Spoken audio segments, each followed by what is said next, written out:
Students, today we will discuss about kingdom Protista. Now, kingdom Protista includes all single-celled eukaryotic organisms. And remember, this kingdom was first proposed by Ernest Haeckel in 1866. Now, kingdom Protista is a connected link between the kingdom Monera and fungi, Plantae and Animalia.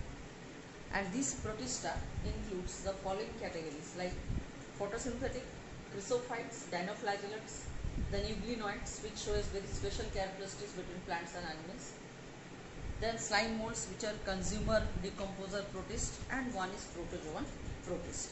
So we will discuss one by one what are these categories.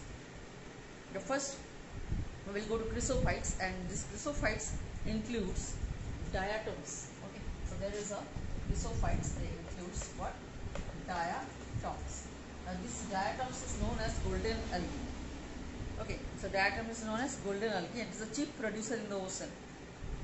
And when this forms like heaps of these diatoms, dead bodies of diatoms from diatomaceous earth, which is economically important. Now these diatoms are called, cells of diatoms are called frustules. Okay, and this diatoms cell wall is made up of silica. So the special thing is about diatom is that this cell wall contain silica. Okay, cell wall content, there is silica is a cell wall composition. The cell wall composition is silica, which is indestructible.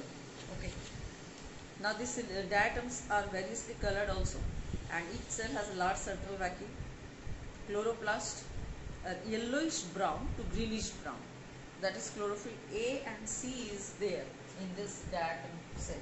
So its organism, the cell contains chlorophyll A and C. So because it is photosynthetic written, so this diatom is having chlorophyll A and C.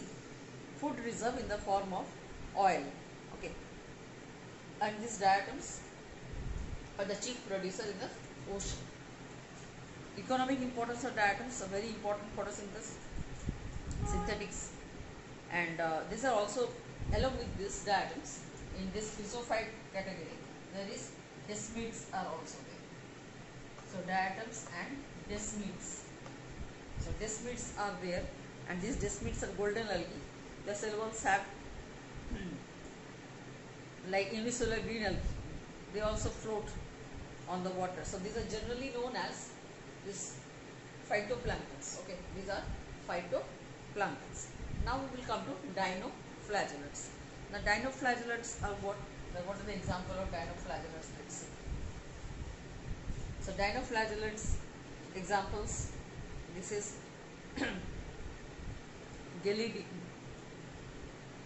photosynthetic organism, and general characteristics of these dinoflagellates are these are also phytoplanktons. That means they float on the surface of water. So these two are what? These are phytoplanktons. These are phytoplanktons. And the cell wall in dinoflagellates made up of cellulose, little bit changed there, and one red tide. This is a dinoflagellates example is red tide. Now red tide is there in the ocean because of one type of red color dinoflagellate, and that we say Goniolux.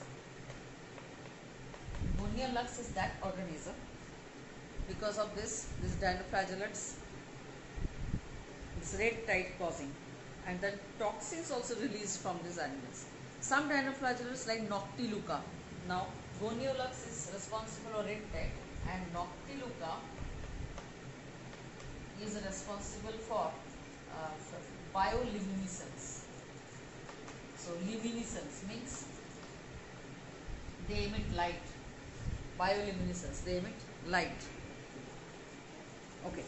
Now the next one is euglenoids. So the next category is euglenoids. So let's see what is euglenoids. Euglenoids diagram can be easily drawn, which is very special type of diagram is there because the structure is very special.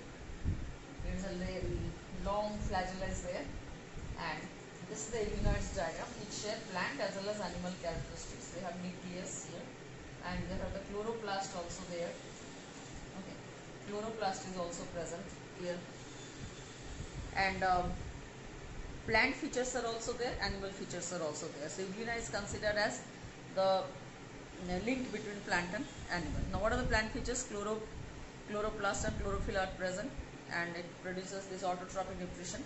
Animal features: presence of pellicle, which is not made up of cellulose. So contractile vacuole is present, and longitudinal binary fission they exhibit. Longitudinal binary fission means in this way they divide. Okay, longitudinal divide, and there is entire body is having this is pellicle, is a membranous kind of covering, and this long flagellum is also a characteristics of animal feature. Okay, eugenites and pellicles. So eugenites are two flagella, usually one long and one short. So this is the long one, and one more short is there. And there is one presence of eye spot is there. Eye spot, presence of eye spots. That's also a structure of animal. And it produces mixotropic nutrition. So it does photosynthesis also, and during the night time it hunts. That means it takes the other organism directly. So that mixotropic nutrition is exhibited by this euglena. Now the next one is slime molds.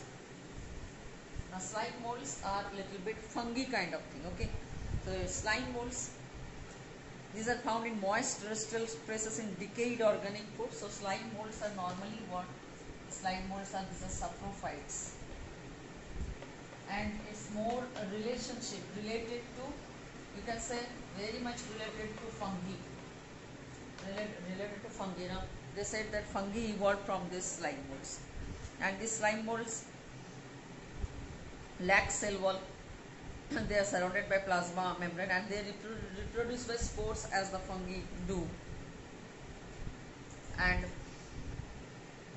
acellular slime molds are called plasmodium slime molds, and cellular slime molds are also there.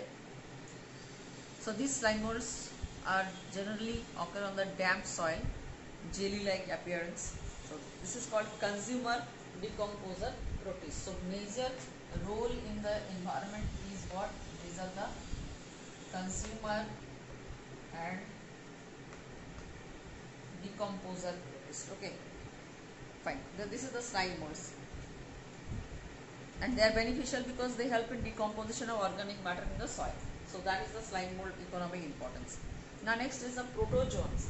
Now protozoans are the very famous protists, and under protozoans we already know there are so many examples are there, like amoeboid protozoans, then flagellated protozoans. Okay, flagellated protozoans. Then there is ciliated protozoans. Ciliated protozoans are there, and sporozoans are there. So this is this type of animals you have read in class 9 also. Protozoans, amoeboid protozoans means amoeba is under this category, and flagellated protozoans means leishmania, trypanosoma, giardia. These are the things which cause the disease actually in human being, and these are under coming flagellated. Paramecium is under ciliated protozoans, and sporozoans means these are Plasmodium vivax, which cause malaria disease. Now that will come under sporozoan. Now difference is that they have pseudopodia, so they locomote with the help of pseudopodia, they locomote with the help of flagella, and they locomote with the help of cilia. So the name is like, and they don't have any locomotory organ. So protozoans जो है, the sporozoans are pathogenic, that cause disease, and example is Plasmodium, and Plasmodium vivax, you know, that cause the malaria, and that requires 2 hosts. So Plasmodium will come under. So what are going to come? Amoeboid is amoeba.